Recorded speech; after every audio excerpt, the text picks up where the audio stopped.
February 26, 1959. The northern Ural Mountains, the Soviet Union. A rescue team is fighting through waist-deep snow.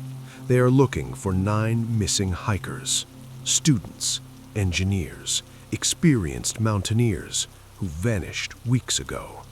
They reach the slope of a mountain the locals call Kholat Syakhl.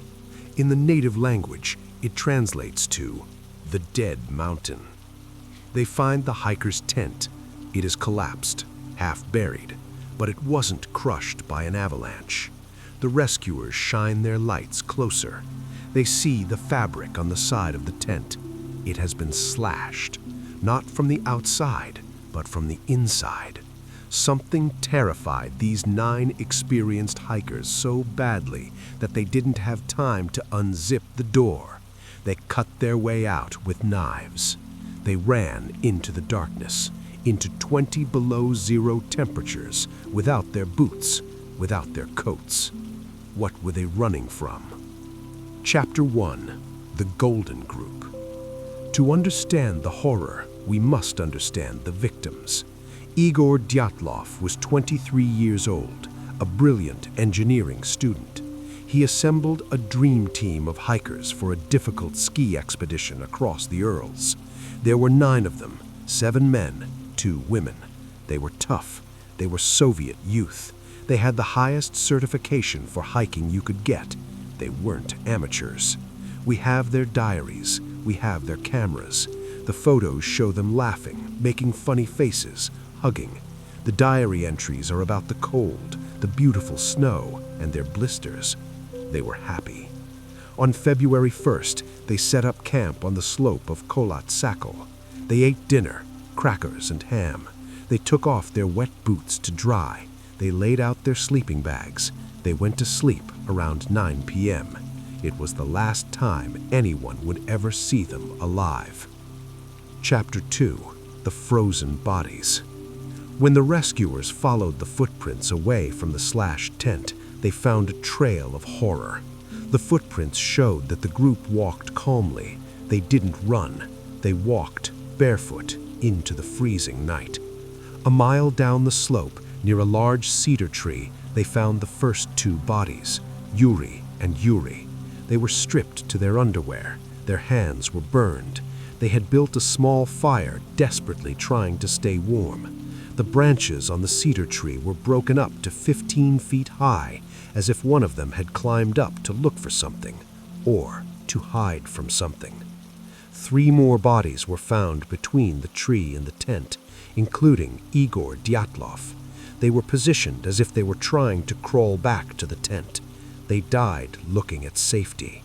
But this was just the beginning. Chapter 3. The Ravine. It took 2 months to find the rest of the group. In May, as the snow melted, rescuers found the last 4 hikers deep in a ravine, buried under 4 meters of snow. These bodies told a different story, a violent story. They weren't just frozen, they were crushed. One hiker, Thibaut Brignol, had a fractured skull. Another, Ludmila Dubinina, had 10 broken ribs. Alexander Zolotaryov also had crushed ribs. The medical examiner was baffled. He said the force required to cause this damage was equal to a car crash, yet there were no external bruises. It was as if they had been squeezed to death by a giant hand. But the most disturbing detail, when they examined Ludmila, they found that her tongue was missing, her eyes were missing. What happens on a snowy mountain that crushes bones and removes a tongue? Chapter 4. The Radiation and the Orbs. The investigation was strange from the start. The clothes of the hikers were tested. They were found to contain high levels of radiation. Family members claimed that at the funerals, the skin of the victims looked deeply tanned, almost orange, and their hair had turned gray. And then there were the reports from other hikers. Another group, camping 30 miles away on the same night, reported seeing strange glowing orange spheres floating over Dyatlov Pass.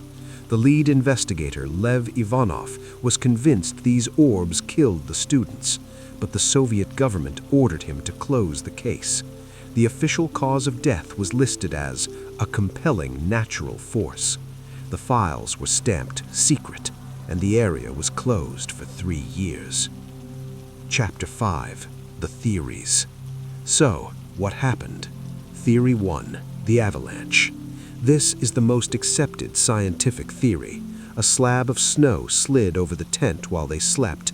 It crushed the hikers in the ravine. Terrified, the others cut the tent to escape the suffocating snow. They ran into the night without boots and froze to death. But the slope was not steep enough for a major avalanche, and the tent was still standing when rescuers found it. Theory 2. The infrasound. The wind blowing over the mountain peaks created a Kármán vortex street, a low-frequency sound wave that causes panic, nausea, and hallucinations in humans. Did the wind drive them insane? Did it make them feel like there was a monster in the tent? Theory 3. The military test. The radiation, the orange skin, the glowing orbs. Was the Soviet military testing a parachute mine or a new weapon? Did it explode overhead, blinding them and forcing them to flee? Did the government cover it up? Years later, when the lead investigator was dying, he admitted he believed it was the Orbs. He believed they encountered something we don't understand. Today, a metal plaque stands on the mountain. It lists the names of the 9. They went looking for adventure. They found a mystery that outlived the country they were born in. Whatever came for them in the dark left no footprints. What do you think slashed the tent? Was it nature, the military, or something else? Tell me your verdict in the comments. And for more files from the dark side of history, subscribe to the Dozerian.